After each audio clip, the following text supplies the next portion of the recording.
Զրուցում ենք ազգային ժողովի Հայաստան խմբակցության պատգամավոր Գառնիկ Դանիելյանի հետ։ Պարոն Դանիելյան, Նիկոլ Փաշինյանը այսօր լրագրողների հետ զրույցում էլի անդրադարձել է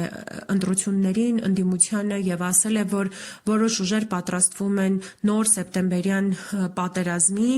որը լինելու է շատ ծանր հետևանքներով, եւ այս խոսույթը Նիկոլ Փաշինյանի վերջին շրջանում ամենատարածված խոսույթն է, երբ ընդդիմությանը պատերազմի ուժեր է համարում եւ ասում է, որ եթե ընդդիմությունը գա իշխանության, ապա նոր պատերազմ կլինի։ Կխնդրեմ անդրադառնալ Փաշինյանի այս հայտարարություններին եւ այս նոր թեզերին ընդդիմության դեմ։ Որտեղ ստախոսա մանիպուլյացիայի միջոցով ուզում է հայրենակիցներին ապա կողմնորոշի։ Հիշեցնեմ ձեզ, իր կառավարման ժամանակահատվածում քանի պատերազմ ա եղել, առնվազն 3 պատերազմ ա եղել իր կառավարման ժամանակահատվածում եւ խոսել պատերազմ բերելու, եթե այս երկրում ղեկավար կա, որ պատերազմ բերելու վարպետ է, անհավիրքներ, դժբախտություններ, դա Նիկոլ Փաշինյանն է, իր գործունեությունն է դրա մասին խոսում եւ խոսում փաստեր կան դրա մասին, դա անառարկելի փաստեր են եւ ինքը եթե մնա իշխանության Ուրեմն կշարունակի իր նախկինում գործելավոճը, իսկ գործելավոճը բոլորին էլ հայտնի է, ինքը իր գործելավոճով առաջնորդվում, իր սկզբունքներով, բանակցային գործընթացում ինքը ինչ պահվածք է դրսևորում, հիշեցնեմ, որ բանակցային գործընթացներից մեկի ժամանակ հայտնի են ձայնագրությունները, որ հրապարակվել են, որտեղ որ ասում է, որ ես ինձ դժի տեղ եմ բերել։ Դա ինչ պատասխանեց մի ղեկավար կոչվածի, որը որ նման պահվածք է դրսևորում եւ ես համոզմունք ունեմ, որ այդ անձը այս առաջիկա սպասվող ընտրություններից հետո չի ներկայացնի մեր պետությունը, որովհետեւ իր հիստերիկ նոպաները կարող է շարունակվի եւ այդ առումով Հայաստանի Հանրապետությունը նոր արհավիրքների, նոր ռիսկերի եւ նոր մարտահրավերների առջեւ կանգնի։ Պարոն Դանիելյան, դուք պաշտպանում եք անկախության հռչակագիրը, որը եւս Նիկոլ Փաշինյանը կոնֆլիկտային է համարում։ Անկախության հռչակագիրը 30 տարիների ընթացքում ինչ է արել մեզ, որ հիմա համարվում է կոնֆլիկտային։ Նիկոլ Փաշինյանը պաշտպանում է եւ առաջատանում Ալիևի առաջ քաշած տարբերակները եւ Ալիևի, այսպես ասած, խոսնակն է Հայաստանի Հանրապետությունում, դա հիշեցնեմ, որ Ալիևի պահանջներ սահմանադրության հետ կապված եւ սկզբից ասեցին, որ նման բան չկա, այլ ստախոսության զբաղվեցին, սուտ խոսեցին, խաբեցին մեր ժողովրդին, մեր հայրենակիցներին, ասին նման բան չկա, կարող եք այդ տեսանյութերը նայել, որ ասում են նման բան չկա, հիմա ասում են, որ կա։ Ստախոսության հետ գործ ունենք եւ որևէ մի երկրի անկախության հռչակագիր մինչ այսօր ընդհանուր չի հարուցել եւ հակառակը եթե ինչ-որ միտեղ էլ խնդիր առաջացնելու հարց կա, դա Ադրբեջանի սահմանադրությունն է, որի մասին այս իշխանությունները չեն խոսում, այսինքն հարցում են ռետորական որևէ անգամ Նիկոլ Փաշինյանը հարց բարձրացել է Ադրբեջանի սահմանադրության հետ կապված տարածքային պահանջների հետ կապված Հայաստանի Հանրապետության որևէ հարց բարձրացել է, որ Ադրբեջանի զորքերի օկուպացիոն Հայաստանի Հանրապետության տարածքում են որևէ հարց բարձրացրել է, թե իր գործընկեր կերտու կառուցողական ինչպես ինքն էր բնորոշում կոչում Զանգեզուրի միջանցք, Արևմտյան Ադրբեջան թեզն առաջ տանում եւ ֆինանսավորում Ադրբեջանի կառավարության կողմից Արևմտյան Ադրբեջան կոնցեպտը սրա մասին խոսում է, թե ընդհանրապես այստեղ կատարում է մի գործառույթ, որը որ դրա հանգվում են կամ խոսում են Ադրբեջանի բարձր ղեկավարության կողմից, դրա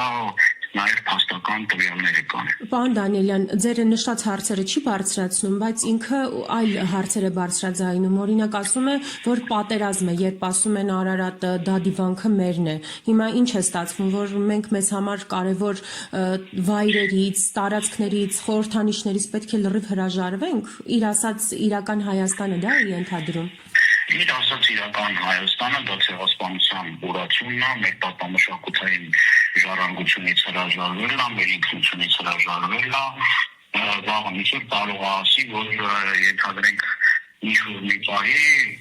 հայ առաքելական, որի իդեպ նաև գործառույթը իրականացնում է այս ընթացքում, օրինակ ասի, որ հայ առաքելական սուրբ եկեղեցին դրա մասին իդեպ ինքը ասում է հայրաքելական սուրբ եկեղեցի վտանգ ներկայացնի եւ կարող է դա որակվի որպես սադրանք կամ կարող է վաղն այսօր ասի օրինակ Արցախի վերաբերյալ օրինակ երաժշտություն բար էտելասադրում կամ որ ինչ-որ մեկը մեզնից ասի որ Արցախի հայրենիքն է իմ բնօրանն է դա կարող է որակի որպես սադրանք եւ հրահրում էլի շատ բաներ կարող ասի որ դա կրկնենք շնամական օրակարգ է, այդ օրակարգի ջատագովն ու այդ օրակարգի առաջնորդն է Իլհամ Ալիևն եւ պարզ է որ Նիկոլ Փաշինյանը ոչ թե պաշտպանում հայ ժողովրդի շահերը, ոչ թե անօթարելի անժամանցելի իրավունքները, այլ պաշտպանում է Ադրբեջանի շահերը, այսինքն Ադրբեջանի Դեստանի գործառույթներն է իրականացնում, դա ինչա պարզ չի, ինչա իրականացնում որևէ հայ կարող է հրաժարվի իր պատմամշակութային ժառանգությունից, բայց ինչի՞ չի հարց բարձրացնում մեր պատմամշակութային կոթողները ինչ են ավերվում Արցախում, ինչ են մեր գերեզմանները ավերվում, ինչ են